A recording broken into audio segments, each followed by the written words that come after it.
Si vous appréciez notre travail, n'hésitez pas à nous soutenir en likant ou en partageant la vidéo ou grâce à notre Utip. Il vous suffit de regarder une publicité de 30 secondes, ce qui nous fait gagner 5 centimes par visionnage. En soi comme ça, c'est pas grand chose, mais pour nous c'est beaucoup. Merci de votre participation et bon visionnage. Salut les amis, on se retrouve pour cette nouvelle review de Boruto sur l'épisode 96 qui est encore une fois un hors-série, mais cette fois un hors-série un peu plus intéressant puisqu'il est porté sur l'équipe d'Hanabi, plus particulièrement sur Namida. Petite piqûre de rappel, l'équipe d'Hanabi, donc l'équipe 15, est composée à 100% de filles avec Sumire, Namida et Wasabi. Sumire on ne la présente plus avec son invocation du nuée, on a aussi Wasabi qui elle est un petit peu la version féminine de Kiba mais version chat également puisque elle a fait une invocation et lui pousse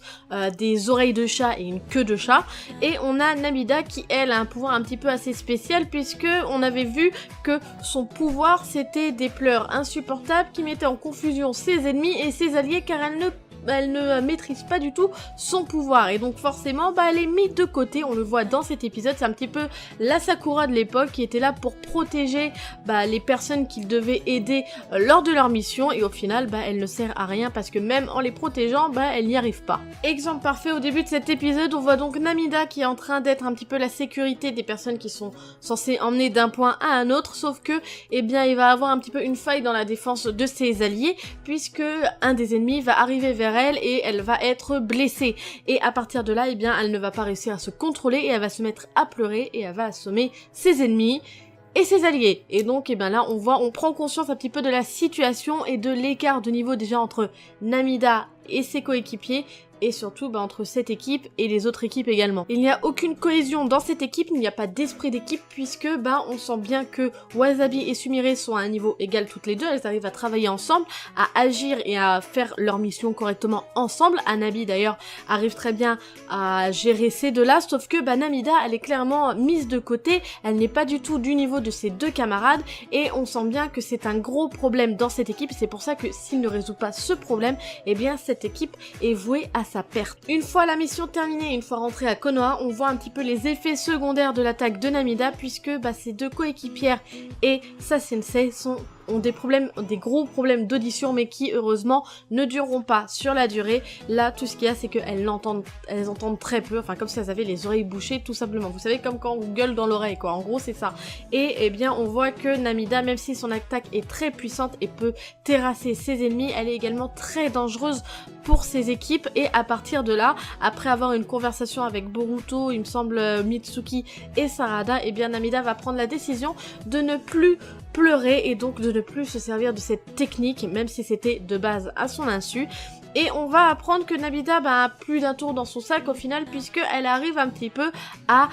gérer les techniques de type Suiton. Bon, tout ça c'est bien beau mais Namida n'a clairement pas le niveau qu'elle devrait avoir à son statut en tant qu'aspirant ninja. Parce que là, ces techniques Suiton elles sont bien mignonnes mais elles ne sont pas assez puissantes pour pouvoir terrasser un adversaire. Si on devrait comparer, ce serait un petit peu à l'échelle d'un jeune carapuce qui fait son petit pistolet à eau. T'as envie de te rafraîchir, tu lui demandes, ça c'est OP, mais par contre tu seras vraiment pas du tout blessé. Elle n'a pas du tout la puissance de frappe qu'elle devrait avoir avec ses techniques. Et Namida en a conscience et Hanabi va la mettre au pied du mur pour qu'elle puisse s'entraîner et elle va lui faire un entraînement quand même assez strict, assez dur et Namida va vouloir échouer plus d'une fois, va vouloir arrêter parce que elle n'est pas du tout courageuse. On voit bien que c'est un personnage qui est bien dans sa zone de confort, qui n'aime pas du tout être brusqué, qui n'aime pas être en danger. On se demande même pourquoi est-ce qu'elle a choisi la voie des ninjas parce que ça ne va pas du tout avec son tempérament. Et donc Hanabi va la forcer, elle va lui dire comme quoi que elle a pas le choix parce que sinon là à l'heure actuelle elle est un danger pour ses équipiers et forcément elle se doit pour ses amis d'avoir quand même une puissance de frappe conséquente pour pouvoir ne plus être un boulet et pouvoir protéger ses alliés. Et Namida du coup va prendre sur elle et va réussir à contrôler son chakra et donc forcément à pouvoir utiliser sa technique Suiton un petit peu plus correctement. D'ailleurs un petit point qui m'a fait un petit peu rigoler dans cet épisode, c'est au moment où on parle un petit peu de la réputation des Hyuga. Donc on nous dit que les Hyuga c'est le clan le plus puissant de Konoha et qu'ils sont réputés pour être des individus quand même assez stricts et assez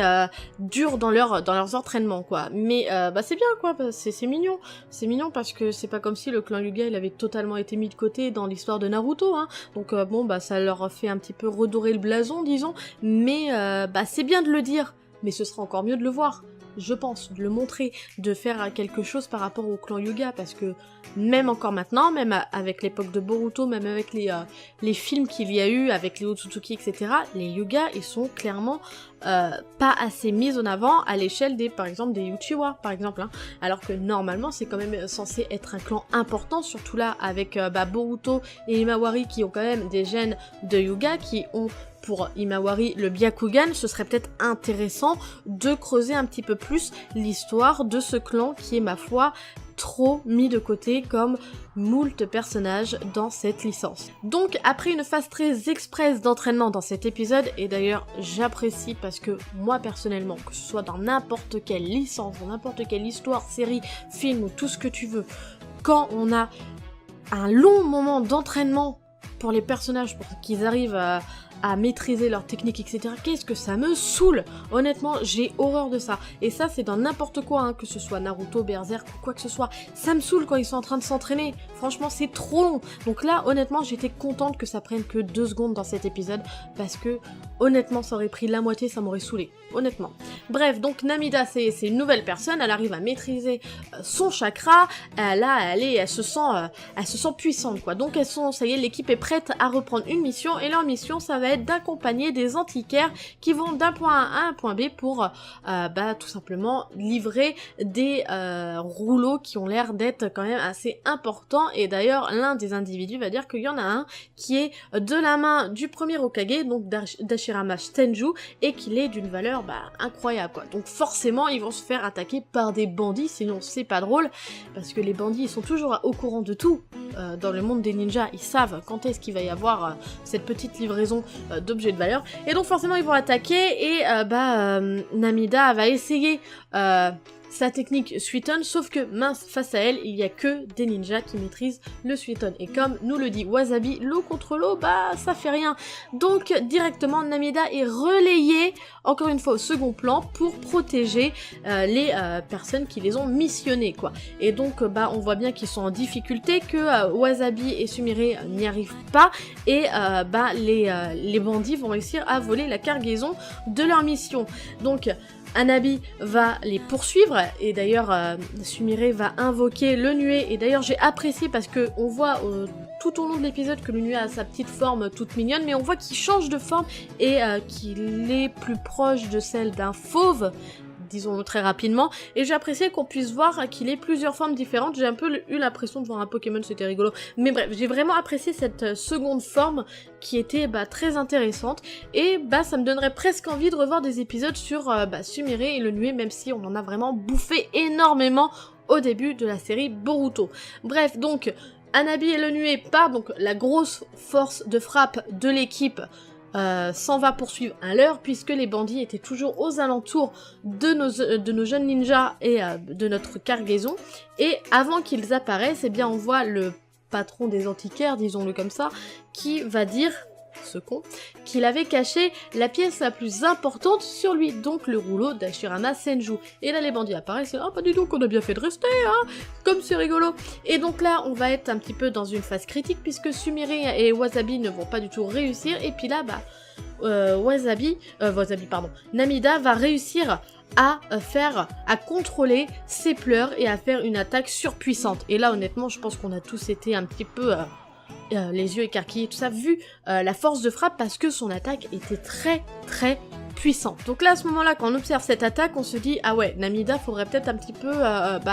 reconsidérer un petit peu le personnage, parce que là on a vraiment l'impression que c'est un personnage qui cachait bien son jeu. Et c'est souvent le cas au final, parce qu'on voit que c'est un problème de maîtrise tout simplement, et qu'au final on peut avoir des individus très puissants. Et je pense que Namida, si elle continue à suivre un entraînement assez insidu, elle pourra devenir un ninja d'exception, voire même un ninja très dangereux si jamais elle devait se rebeller contre Konoha par exemple. Je pense qu'elle aura une force de frappe très intéressante si elle continue à développer ses techniques de pleurs. Donc grâce à son attaque, elle arrive à assommer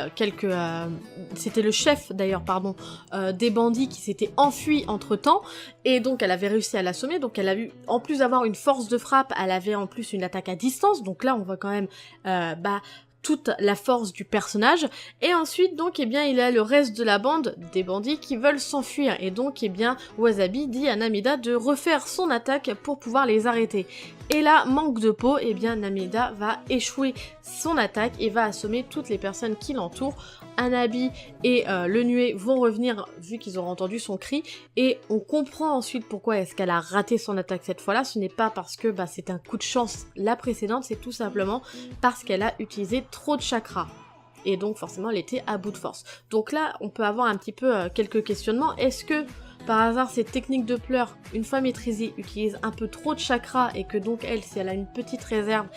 elle arrive vite à bout de force tout simplement, donc ça voudrait dire que ça lui mettrait quand même un assez gros défaut puisque elle ne serait pas du tout endurante. Ce serait un petit peu un tank quoi en gros, elle frapperait fort mais en gros qu'une à 2 fois maximum, et donc il faudrait que elle travaille un petit peu ses réserves de chakras et sa maîtrise. Et honnêtement, juste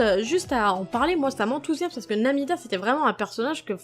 moi personnellement, je la voyais vraiment même pas comme un personnage secondaire, hein, comme un personnage tertiaire qu'on aurait oublié complètement. Et là au final, on nous la remet en avant, on nous la développe et tout, et je trouve qu'elle nous vend du rêve parce que ça pourrait être un ninja vraiment d'exception. Enfin, pour résumer, j'ai apprécié cet épisode, honnêtement, il y avait un bon développement, c'était un hors-série très intéressant. J'aime bien les hors-séries comme ça qui travaillent un petit peu sur les personnages secondaires et qui les développent, qui, ça les met pas au niveau de l'équipe 7, hein, bien sûr, mais au moins ça les remet un petit peu au niveau de Shikada, Inojin, Shosho, tout ça, ça les remet un petit peu en avant, ça les remet au goût du jour, et moi je trouve ça très intéressant parce que ça nous renchérit un petit peu notre panoplie de ninja, et c'est très intéressant. Mais attention à ne pas faire comme à l'époque de Naruto Shippuden, comme quand ils nous ont sorti le super bouquin avec 100 shinobi, 100 shinobi, mais il y en a aucun qui est travaillé, c'est des personnages intéressants, mais qui ne sont pas assez poussés dans leur développement, qui ne sont pas assez mis en avant, et moi là ça me fait un petit peu peur, parce qu'ils nous remettent un petit peu en avant les personnages secondaires, c'est bien beau, mais si c'est pour les oublier dans le prochain arc, parce que les héros ce sera encore une fois que la Team 7, honnêtement, ça deviendrait un petit peu lourdingue parce que ça voudrait dire que nos personnages secondaires, bien sûr, je considère pas du tout l'équipe Inoshikasho comme personnage secondaire en l'occurrence, pour moi ils sont limite au même niveau que l'équipe 7, et bien bref, ces personnages secondaires, au final, ils seront là juste pour faire du remplissage lorsqu'il n'y a pas d'arc important et quand il y a des hors-séries, et ce serait vraiment très dommage. Cette review de l'épisode 96 de Boruto se termine, j'espère qu'elle vous aura plu, n'hésitez pas à me le dire par commentaire et à me dire si vous avez apprécié cet épisode, si vous avez apprécié le développement de Namida, ce que vous pensez de ce personnage, likez et partagez la vidéo, ça me fait super plaisir et ça m'encourage, et en plus de ça, on est de plus en plus nombreux sur les reviews Boruto et sur les 5 choses à savoir qui sont actuellement sur le thème de Naruto, et abonnez-vous à la chaîne si vous ne l'êtes pas, n'hésitez pas à activer la petite cloche pour pouvoir avoir les notifications des prochaines sorties vidéo, que ce soit des miennes ou celles de Chris. Sur ce, moi je vous laisse à la prochaine. Tchuss!